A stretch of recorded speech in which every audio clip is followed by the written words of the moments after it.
"That suit looks like it came free with a rental car," my wife said, smiling just loudly enough for the people around us to hear. The laughter that followed was soft, polished, expensive, the kind of laughter that never needed to raise its voice because everyone in the room already knew who was allowed to belong. Lauren reached up and pinched the lapel of my gray suit between two fingers, studying it, as if she had found a stain on a white tablecloth. "Ethan, honestly," she murmured, though there was nothing private about her tone. "You knew this was the biggest gala of my career. You could have bought something decent for once." Crystal chandeliers burned above us, throwing gold light across the ballroom of the Aurelius Grand Hotel. Beyond the 20-foot windows, downtown Chicago glittered against the March night, all steel, glass, and ambition. Inside, 200 executives, investors, and board members moved between white linen tables while a string quartet played near the stage. I looked down at the sleeve Lauren was still holding. The fabric was old. The cut was simple. The stitching near the cuff had been repaired by hand. She saw cheap wool. I saw my father sitting at our kitchen table 12 years earlier, squinting beneath a yellow lamp while he guided a needle through that same seam. "A suit does not make the man," he had told me. "It only shows people what they already decided to see." I had never told Lauren that part. She had stopped asking about old stories years ago. "Maybe he likes the vintage look," Blake Harrison said as he joined us, a champagne flute balanced loosely in his hand. Blake was the chief executive officer of Aurelius Hospitality Group, Lauren's boss, and the kind of man who treated every room like it had been built to frame him. His tuxedo looked custom-made because it was. His smile looked custom-made too. "Vintage." Lauren laughed. "That is generous." Blake glanced at my shoes, then back at my face. "Well, Ethan, at least nobody can accuse you of trying too hard." Another ripple of laughter moved through the small circle around us. A vice president from marketing covered her smile with her glass. A regional director looked down at his phone. Nobody wanted to challenge Blake, especially tonight. Lauren had spent 6 months helping organize the gala, and she had reminded me every week how much it mattered. Tonight, the company planned to announce what she called a historic new chapter. She believed Blake would be elevated to chairman. She believed her loyalty would be rewarded with a promotion. She believed I was here because she had reluctantly decided a husband looked better in photographs than an empty chair. "You should have let me pick something out for you," she said. "You know how people judge appearances." "I know," I replied. My voice stayed even. That seemed to disappoint her. Lauren had become used to measuring her words by the reaction they produced. Embarrassment meant she had won. Defensiveness meant she had struck the right place. Silence confused her. Blake lifted his glass toward me. "Do not take it personally. Lauren just wants everything to look right tonight." "Everything. Not everyone." I glanced toward the stage.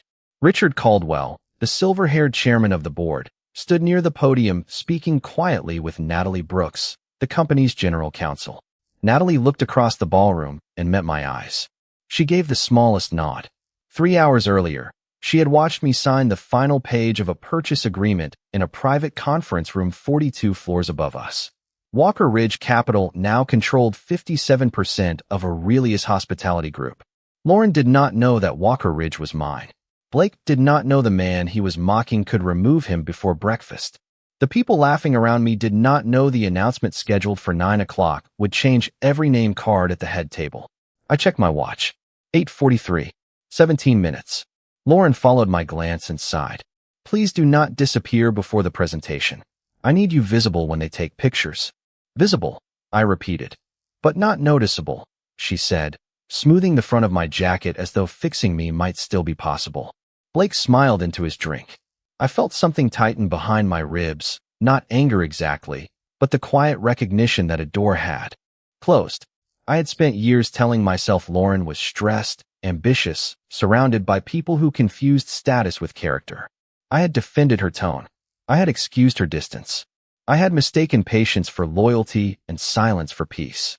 But standing beneath those chandeliers, while my wife laughed at the suit my father had repaired with his own hands, I understood something simple.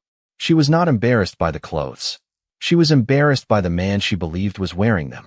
I adjusted the old cuff and looked at her. "Enjoy tonight, Lauren," I said. Her smile returned, relieved that I had finally accepted my place. She turned toward Blake as the quartet finished its song and the lights above the stage began to dim. Around us, Conversations softened. Champagne glasses settled onto tables. Richard Caldwell stepped toward the microphone with a sealed envelope in his hand. Lauren leaned closer to Blake, already preparing to applaud his future.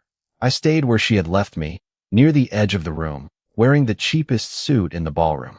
In 17 minutes, it would become the only suit anyone remembered. 3 hours before Richard Caldwell stepped toward that microphone, I had been sitting in a private conference room on the 42nd floor with a pen in my hand and the future of Aurelius Hospitality Group spread across 12 inches of polished walnut. The room was quiet enough to hear the heating system breathe through the vents. Chicago lay beneath the windows, gray and cold, the river cutting between towers like a line drawn through steel. Natalie Brooks sat across from me with 2 attorneys, a financial advisor, and a stack of documents thick enough to stop a door. She had spent 9 months helping Walker Ridge Capital assemble the purchase without drawing attention. Every share had been checked. Every voting agreement had been verified. Every signature had been placed where it needed to go. Only one remained. Mine. Natalie turned the final page toward me and tapped the narrow line at the bottom. 57%, she said. Once you sign, control transfers immediately. I looked at the number even though I already knew it by heart. 57% of the voting power. Enough to appoint directors. Enough to replace leadership. Enough to demand answers from people who had spent years believing nobody could question them. I picked up the pen my father had given me when I closed my first warehouse contract. The black finish had worn thin near the grip. Like the suit downstairs, it had stayed with me long after I could afford something newer. Some objects do not remain because they are valuable. They become valuable because they remain. I signed Ethan Walker in slow, steady strokes. Nobody applauded. That was one reason I trusted Natalie. She understood that real decisions rarely sounded dramatic when they happened. The loud part came later, when everyone else discovered the consequences. One of the attorneys gathered the pages and placed them into a black portfolio. Natalie checked the time. 5:46 in the evening. The announcement was scheduled for 9. Until then, the acquisition would remain confidential to the board, the legal team, and a small group of senior advisors. Lauren was somewhere below us helping supervise table assignments, floral arrangements, and the order of speeches. She had been inside the same building for most of the afternoon. We were separated by 42 floors and a truth large enough to change both our lives. Natalie closed her laptop, but did not stand. There is still time to change the format, she said. We can issue a press release in the morning. Richard can make a limited statement tonight. You do not have to walk onto that stage. Her eyes held mine for a moment longer than usual. Natalie knew more about my marriage than I had ever intended to share. She had heard Lauren dismiss my work as small consulting projects during a charity dinner the previous winter. She had watched my wife introduce me to investors without mentioning my last name. She had also seen the financial review that showed Lauren had approved contracts connected to Blake Harrison. We did not yet know whether she understood what those contracts concealed. That question sat between us like an unopened letter. I looked through the glass wall toward the empty hallway. No, I said. Keep the announcement exactly as planned. Natalie folded her hands. Is that because of Lauren? It would have been easy to say yes. Easy answers usually hide complicated truths. I did not buy Aurelius to embarrass my wife. I had started studying the company before I knew how deeply Lauren had tied her identity to it. The hotels were strong. The employees were capable. The brand had value. But the leadership had grown careless, and careless people become dangerous when everyone around them is afraid to speak. Blake rewarded loyalty to himself instead of service to the company. Expenses climbed while maintenance budgets shrank. Vendor contracts went to friends, relatives, and companies that seemed to exist only on paper. Good managers resigned quietly. Board members received polished reports that concealed more than they revealed. I had seen businesses collapse that way, not from one dramatic mistake, but from 1,000 small decisions nobody challenged. The company needs to know who is responsible from tonight forward, I said. Natalie studied my face, then nodded. What about the audit? That stays private. For now. Her expression sharpened. Even from the board? Richard knows enough to approve the legal review, I said. Nobody else sees the vendor list until every account is secured and every record is preserved. Especially Blake. Especially Lauren. Saying her name felt different in that room. Colder. More official. Natalie placed a sealed folder beside my hand. Inside were copies of the questionable approvals, including 6 documents carrying Lauren's signature. I did not open it. I had read every page twice. The first time as an investor, the second time as a husband. Neither reading had given me peace. My telephone lit up against the table. A message from Lauren filled the screen. Please do not wear the gray suit tonight. I stared at the words until the display dimmed. Natalie noticed, but said nothing. I slipped the telephone into my pocket and stood. The old suit jacket hung across the back of my chair. I put it on, pulled the sleeves into place, and pressed my thumb against the repaired seam near the cuff. My father had once told me that the hardest rooms to enter were the ones where people had already decided what you were worth. He had also told me to enter them anyway. Natalie gathered the portfolio. I will see you downstairs, she said. I walked toward the elevator carrying no briefcase, no entourage, and no visible sign that the building beneath my feet had just changed hands. When the elevator doors opened in the lobby, Lauren was waiting near the marble staircase. Her eyes moved immediately to the gray suit. Disappointment crossed her face before she even said hello. Lauren stood near the marble staircase in a deep blue evening gown, one hand wrapped around her telephone and the other holding a small silver clutch. For a second, she looked exactly like the woman I had married 12 years earlier. Confident, bright, impossible to ignore. Then her eyes settled on my gray suit, and the warmth vanished. You wore it anyway, she said. Not hello. Not you made it. Just those 4 words. I did. She glanced toward the ballroom entrance, checking whether anyone important had heard us. I sent you a message. I saw it. Her mouth tightened. Then why would you do this tonight? I could have told her the truth about the suit. I could have told her about my father, the repaired seam, and the day I wore it into a bank with less than $900 in my business account. But explanations only matter when the other person is willing to listen. Lauren was not asking why. She was asking why I had failed to obey. It is clean, I said. It fits. She released a slow breath through her nose. That is not the point, Ethan. That sentence had become the anthem of our marriage. It was not the point when I drove my old pickup to her company picnic. It was not the point when I ordered coffee instead of a $40 glass of wine at a client dinner. It was not the point when I declined to join a private country club where I knew nobody and wanted to know even fewer people. The point was always the same. Lauren wanted the world to see a version of us that proved she had risen above where we started. The trouble was, I had become part of what she wanted to rise above. When we met, she did not care about labels. I was 32, working 14-hour days out of a rented warehouse near the Indiana state line. My office had 1 folding desk, 2 metal chairs, and a heater that clicked off whenever the temperature dropped below 20 degrees. Lauren was finishing graduate school and working weekends at a downtown restaurant. On our 3rd date, she brought dinner to the warehouse because I could not leave before a late shipment arrived. We ate sandwiches on overturned crates while freezing rain tapped against the loading dock. She laughed when I apologized for the setting. Someday, she said, we will miss this. I believed her. For the first few years, we built our life from ordinary things. A 2-bedroom apartment, a used couch, Sunday breakfast at a diner where the coffee never stopped coming. Lauren helped me design invoices when I could not afford an office manager. I helped her rehearse presentations until midnight. When she earned her first promotion, I bought her a watch that cost more than my truck was worth. She cried when she opened it, not because of the brand, because she knew what I had sacrificed to buy it. Somewhere along the way, sacrifice stopped looking romantic to her. It started looking embarrassing. Her career moved quickly after she joined Aurelius. She learned how to speak in rooms where every sentence sounded like a negotiation. She changed her wardrobe, her circle of friends, and eventually the story she told about us. At first, the changes were small enough to excuse. She corrected my grammar at dinner parties, even when I was not wrong. She replaced the truck with a leased luxury sedan without asking me, saying it was better for our image. She began introducing me as an independent consultant instead of explaining that I had built and sold a regional logistics company. I let it pass because I thought titles did not matter. That was my mistake. Titles did not matter to me. They mattered deeply to her. After I sold the logistics business, I told Lauren that I planned to invest the proceeds and work privately. I did not give her every detail. She never asked for them. She assumed the sale had been modest and that my consulting income covered little more than personal expenses. The assumption seemed to comfort her.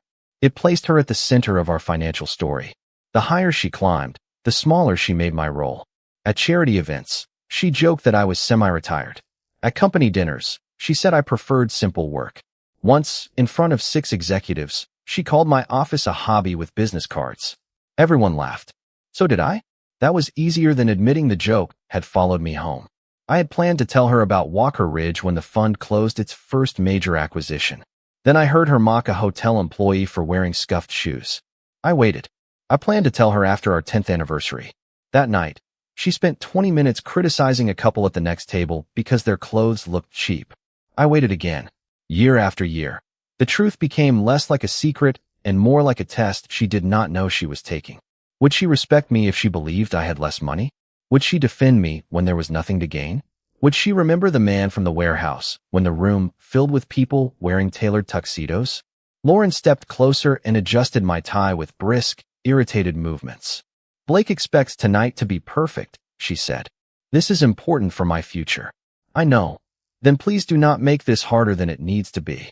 She walked toward the ballroom before I could answer.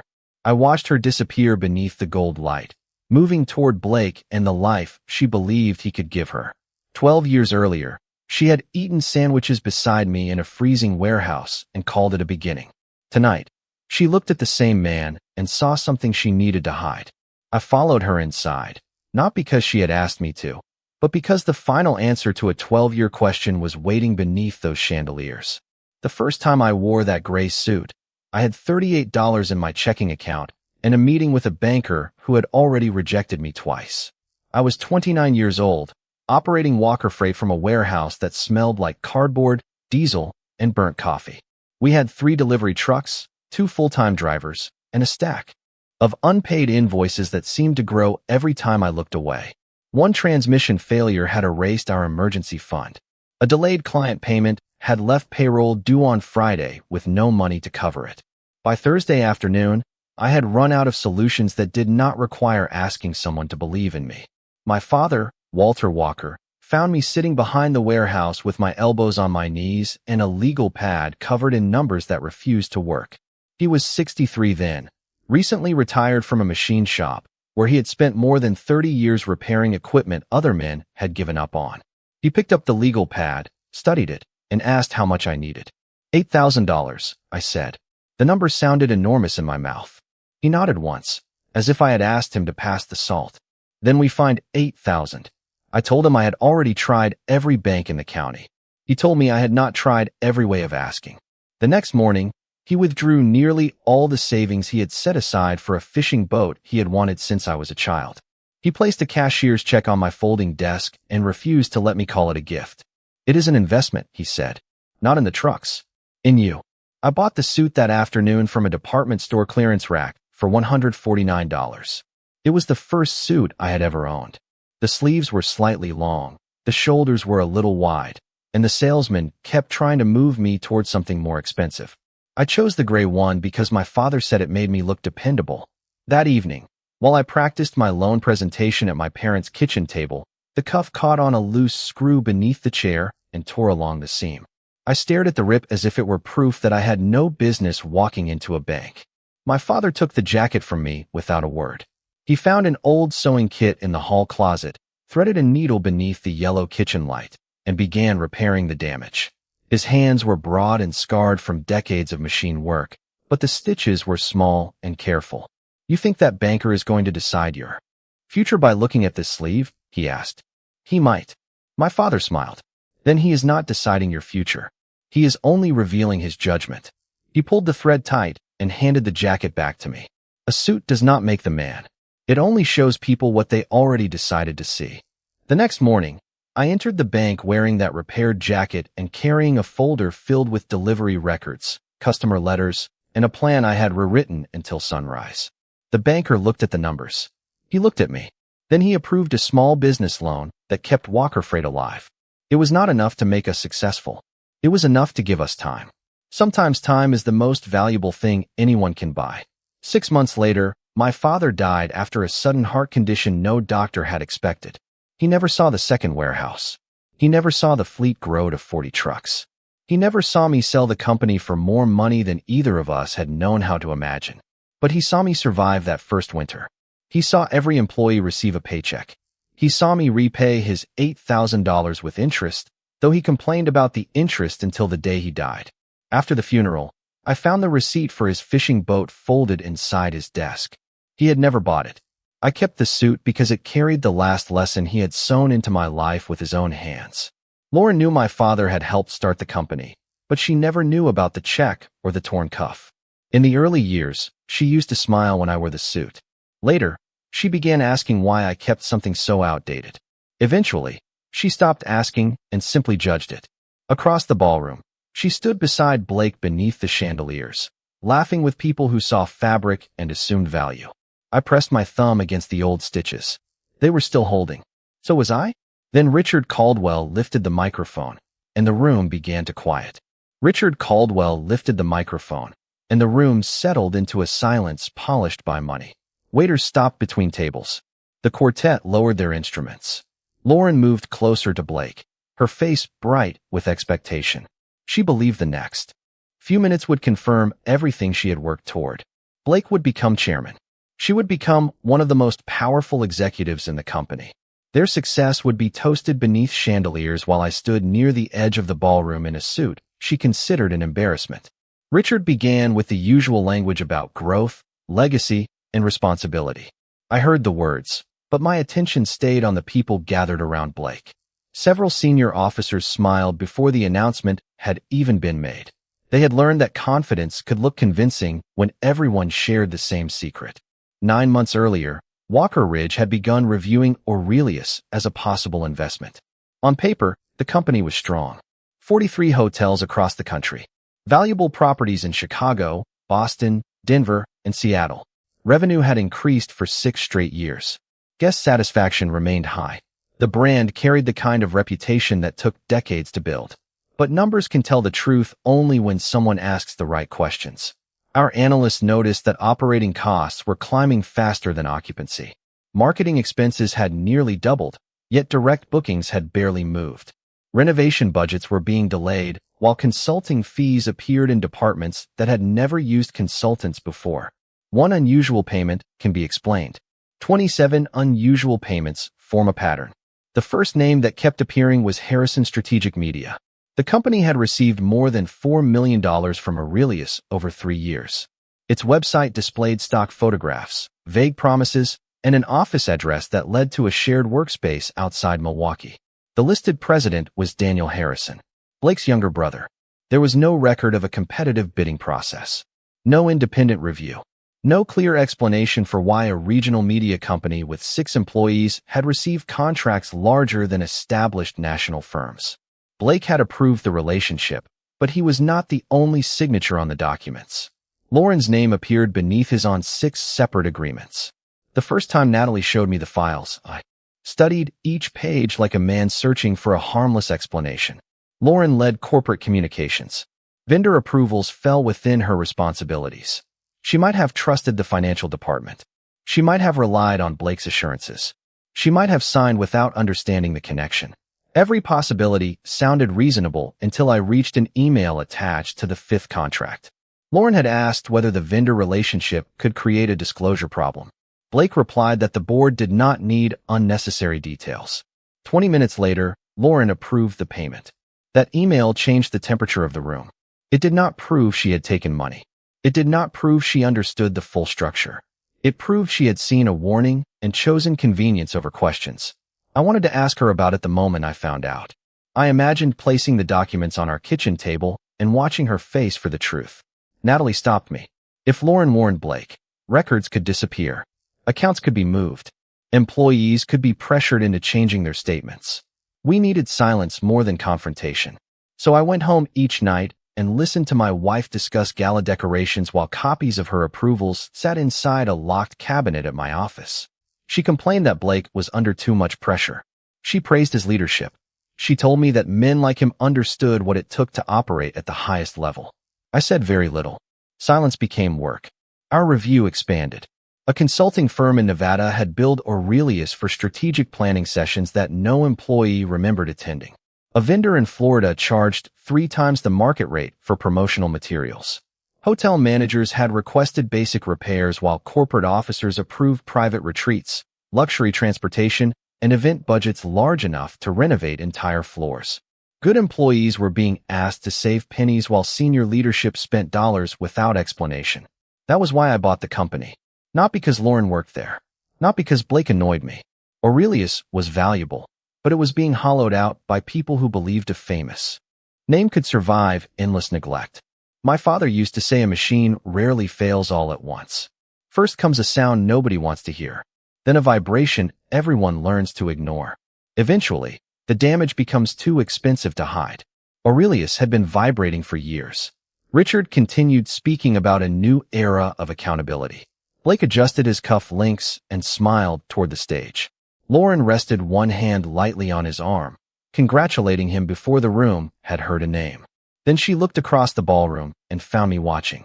Her hand dropped. For the first time that evening, uncertainty touched her face.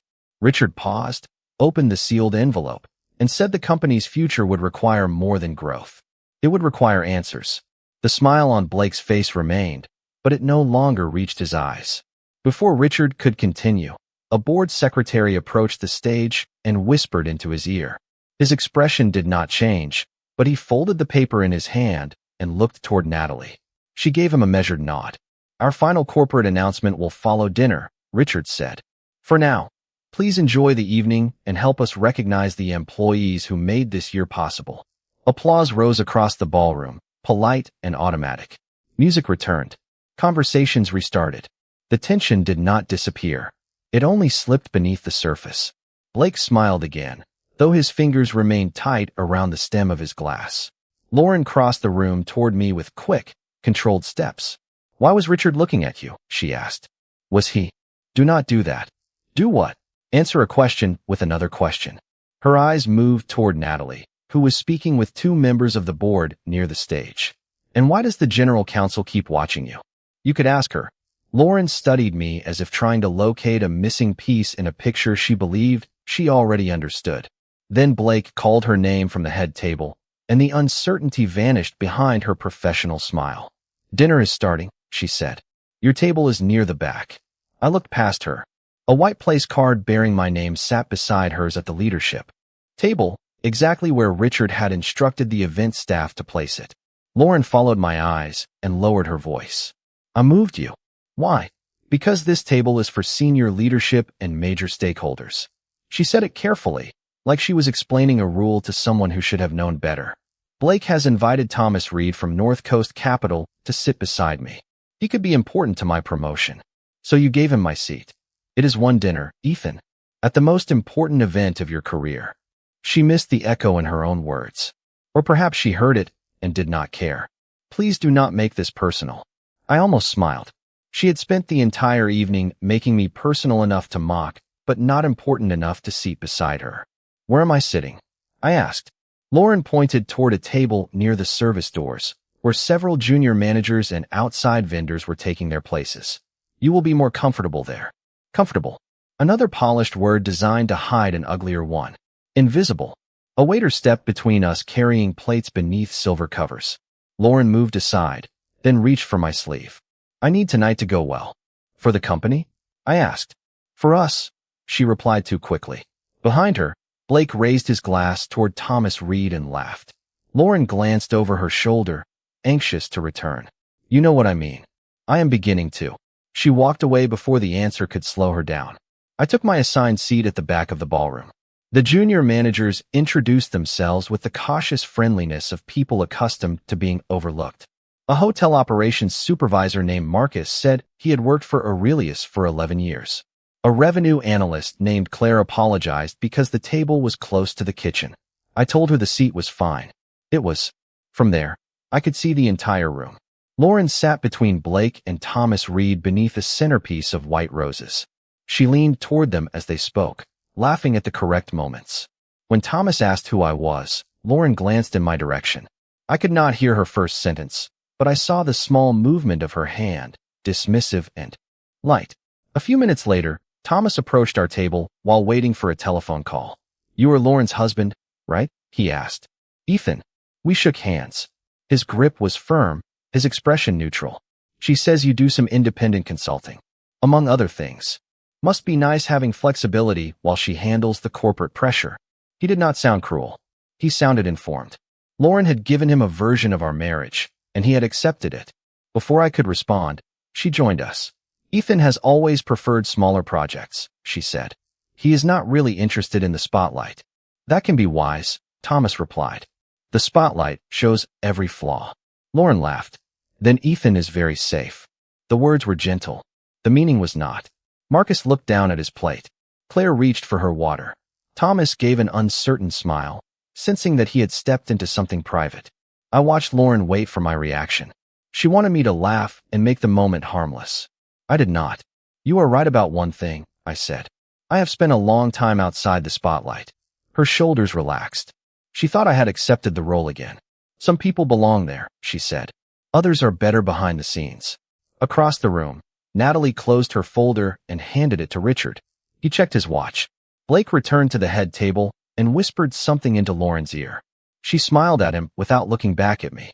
That was the moment I stopped searching for the woman from the warehouse. She had made her choice long before that evening. Tonight, she was simply making it where I could finally see it. The main course had barely been cleared when Blake left the head table and started walking toward me. He carried himself with the easy confidence of a man who believed every room had already agreed with him. Lauren followed a few steps behind, smiling at someone near the stage, but her eyes kept returning to me. The ballroom had grown louder after dinner. Glasses touched. Chairs shifted. A jazz trio had replaced the string quartet, filling the air with soft piano and brushed drums. Blake stopped beside my chair and rested one hand on the back of the empty seat next to me. Ethan, he said, loud enough for both nearby tables to hear. Lauren tells me you are involved in consulting. That is one way to describe it. What kind? Investment strategy, operations, acquisitions. He raised his eyebrows as if I had named 3 hobbies instead of areas of work. Acquisitions, he repeated. That sounds serious. A few people turned toward us. Lauren reached our table and placed her silver clutch beside Claire's water glass. Ethan keeps things very small, she explained. Private clients. Limited projects. Blake nodded slowly. Of course. Boutique work. The way he said boutique made it sound like a polite word for insignificant. Marcus shifted in his seat. Claire studied the folded napkin in her lap. I kept my hands on the table. Blake wanted an argument. Men like him often confused calm with weakness because they had never needed to understand the difference. I suppose the flexible schedule is useful, he continued. Lauren works harder than almost anyone in this company. Someone has to keep life organized at home. Lauren smiled. He is very good with errands. That earned a laugh from a regional vice president standing behind Blake. The sound was brief, but it landed cleanly. I looked at Lauren. Errands.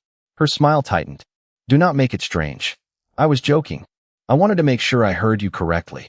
Blake lifted his glass. Come on, Ethan. A man has to be secure enough to laugh at himself. I laugh when something is funny. The vice president stopped smiling. Blake's eyes narrowed for less than a second, then the charm returned. Fair enough. Let us talk seriously. What was your largest acquisition? Lauren touched my shoulder. Blake, nobody wants to discuss work right now. I do, he said. I am curious. He turned back to me. $1 million? $2 million. I could have answered. I could have told him Walker Ridge had completed transactions worth more than $1 billion over the previous 6 years. I could have told him I had reviewed every major asset Aurelius owned, from the downtown Chicago flagship to a resort property overlooking Puget Sound.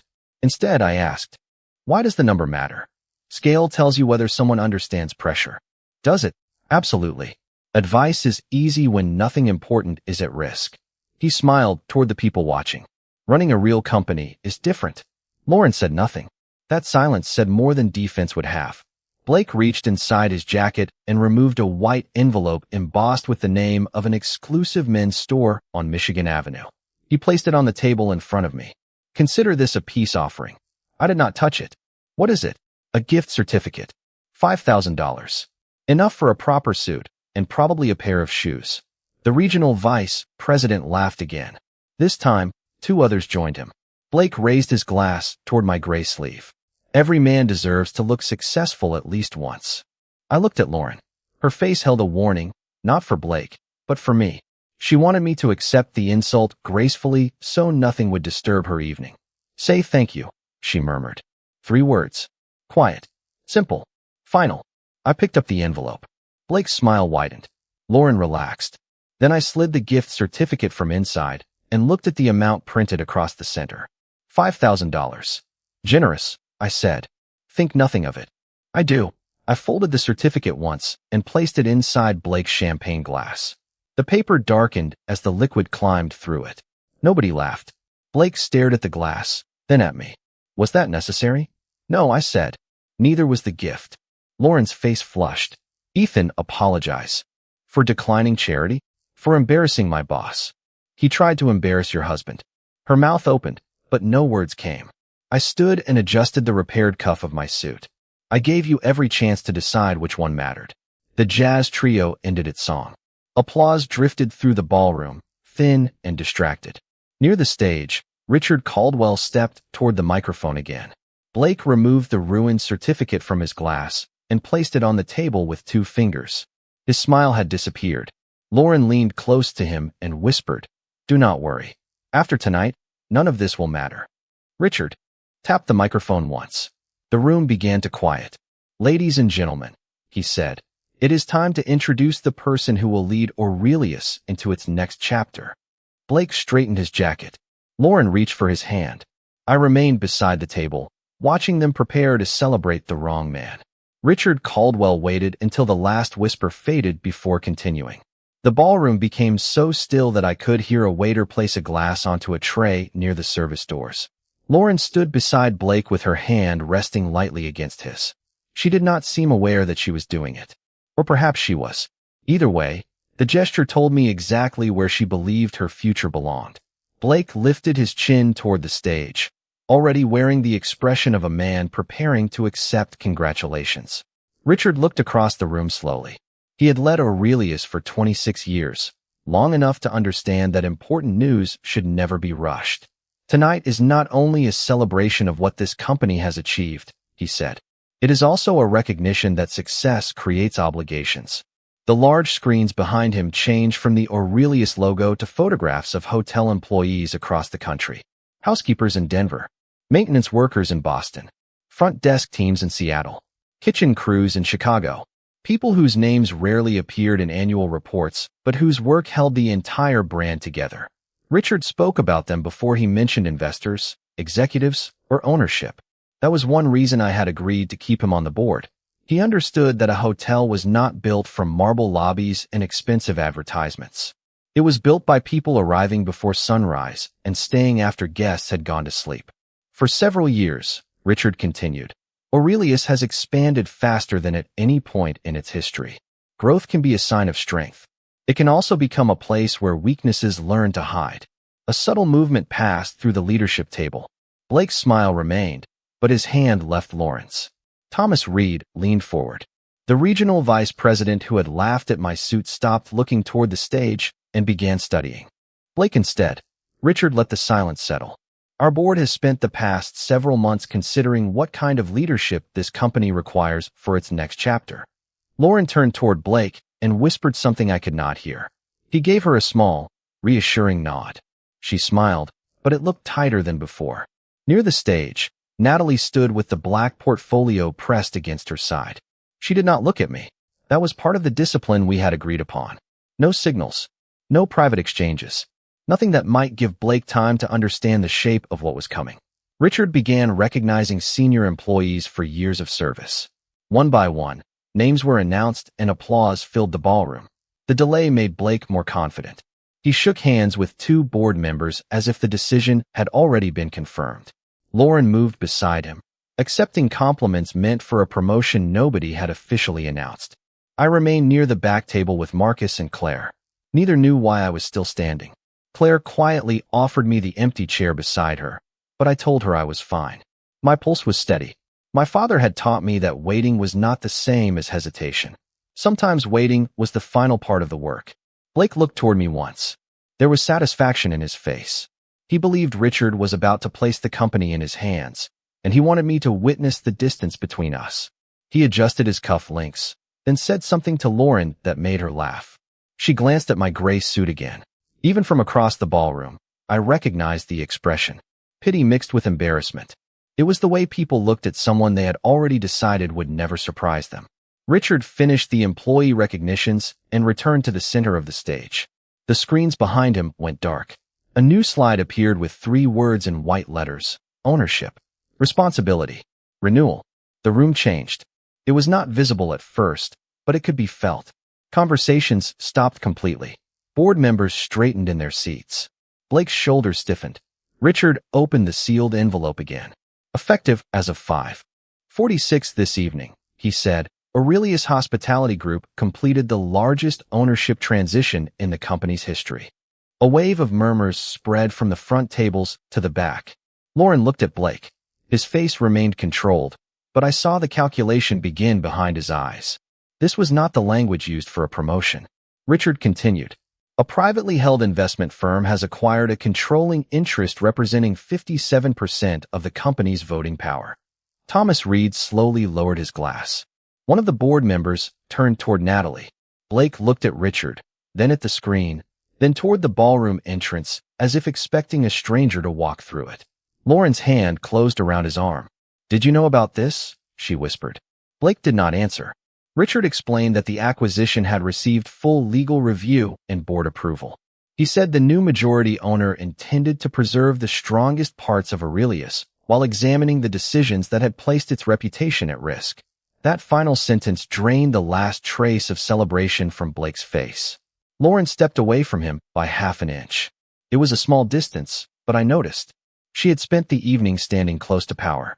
Now she was no longer certain where power stood. Richard placed both hands on the podium. "The founder of the acquiring firm is here with us tonight," he said. The stage lights shifted across the ballroom. Heads turned toward the entrance, then toward the board tables. Lauren searched the room with everyone else. Her eyes passed over me once without stopping. Then Richard smiled. "Some of you have already met him." The spotlight began moving toward the back of the ballroom. The spotlight crossed the ballroom in a slow white arc, passing over board members, investors, and executives who turned in their chairs to follow it. Then it stopped on me. For 1 second, nobody moved. The jazz pianist lowered his hands above the keys. A waiter froze beside the service doors with a silver tray balanced against his palm. Lauren looked toward the back table, saw the light on my gray suit, and frowned as if someone had made a technical mistake. Richard Caldwell did not correct it. "Please welcome the founder of Walker Ridge Capital," he said, "and the new majority owner of Aurelius Hospitality Group, Mr. Ethan Walker." My name moved through the room before the applause did. I heard it repeated in whispers from table to table. Ethan Walker. Walker Ridge. Lauren's husband. Blake stared at me as if the distance between us had changed without warning. The color left Lauren's face. Her hand slipped from Blake's arm, and the silver clutch she had been holding fell onto her chair. She did not reach for it. I pushed my chair back and stood. Marcus looked from me to the stage, his mouth slightly open. Claire whispered, "You own the company?" "As of this evening," I said. Then I adjusted the old cuff my father had repaired and began walking toward the stage. The room seemed longer than it had a few minutes earlier. Every face turned as I passed. Some people applauded because Richard had invited them to. Others remained silent, trying to remember what they had said to me during dinner. The regional vice president who had laughed at Blake's gift certificate lowered his eyes. Thomas Reed rose from his chair and clapped with the careful respect of an investor who understood exactly what 57% meant. Near the head table, Lauren stood motionless. I had walked beside her through 12 years of birthdays, promotions, funerals, and quiet Sunday mornings. I knew every expression she used to conceal fear. This one was new. It was not only shock. It was the sudden collapse of a story she had told herself for years. The husband she described as flexible, modest, and harmless had just become the most powerful person in the company she had built her identity around. I reached the head table. Blake stepped slightly into the aisle, blocking the direct path to the stage without appearing to do so. His smile returned, but it had become thin and uncertain. "Ethan," he said quietly, "this is quite a surprise. That was not the intention. We should have spoken before tonight. We will speak tomorrow." His eyes flicked toward Natalie, then back to me. "Of course, there are many things I can explain. I am sure there are." I moved past him. Lauren reached for my sleeve. Her fingers closed around the same gray fabric she had mocked less than an hour earlier. Ethan, wait. I stopped, but did not turn toward her immediately. You own Walker Ridge? She asked. I founded it. For how long? 7 years. Her voice dropped. You kept this from me for 7 years. I finally looked at her. The accusation in her face might have angered me once. That night, it only made the truth clearer. You never asked what I was building. You told me you were consulting. I told you I was investing and advising companies. You decided the work was small. That is not the same thing. No, I said. It is not. Richard waited beside the podium. Hundreds of people watched us without pretending otherwise. Lauren lowered her hand from my sleeve, suddenly aware of the attention. We need to talk privately. We do. But not yet. Her eyes searched mine for the familiar version of me, the man who softened hard moments so she would not have to face them. He was still there. He was simply finished protecting her from every consequence. I walked up the 3 steps to the stage. Richard shook my hand and placed the microphone in front of me. The applause grew louder now that the room understood the announcement was real. I looked across the ballroom. From the stage, the tables seemed smaller. Blake stood beside Lauren, but the confidence that had carried him all evening was gone. Natalie remained near the curtain with the black portfolio in her hands. Inside it were contracts, payment records, and 6 approvals carrying my wife's signature. The people in that room believed the surprise was over. They thought the revelation was the ownership transfer. They thought I had stepped onto the stage to give a gracious speech, praise the company, and celebrate a successful acquisition. I let them believe that for a few seconds. Thank you, Richard, I said. My voice traveled clearly through the ballroom. Aurelius was built by people whose work deserves protection, whose trust deserves respect, and whose questions deserve honest answers. Blake stopped moving. Lauren stared at the portfolio beside Natalie. She understood before most of the room did. I was not there only to accept control. I was there to examine how it had been used. Tomorrow morning, I continued, a comprehensive independent review will begin across every corporate department, vendor relationship, and executive approval from the past 5 years. The silence returned, heavier than before. Blake's smile disappeared completely. Lauren gripped the back of her chair. I looked at the people who had laughed at my suit, then down at the old stitches still holding near my wrist. My father had been right. The fabric had not changed. Only their judgment had.